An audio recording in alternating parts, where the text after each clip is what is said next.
அஸ்ஸலாமு அலைக்கும். அல்லாஹ்வின் தூதர் ஸல்லல்லாஹு அலைஹி வஸல்லம் அவர்கள் கூறினார்கள், நான் இன்றிரவு ஒரு கனவு கண்டேன். அதில் வானவர் இருவர் என்னிடம் வந்து என் கைகளை பிடித்து என்னை புனித பூமி ஒன்றுக்கு அழைத்துச் சென்றனர். அவ்வாறே நடந்து ஒரு மனிதரிடம் வந்தோம். அவர் மல்லாந்து படுத்து இருந்தார்.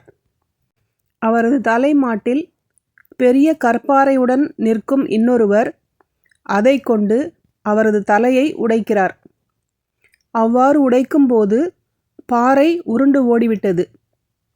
அந்த பாறையை அவர் எடுத்து வருவதற்குள் சிதைந்த தலை சீராகி பழைய நிலைக்கு மாறிவிடுகிறது.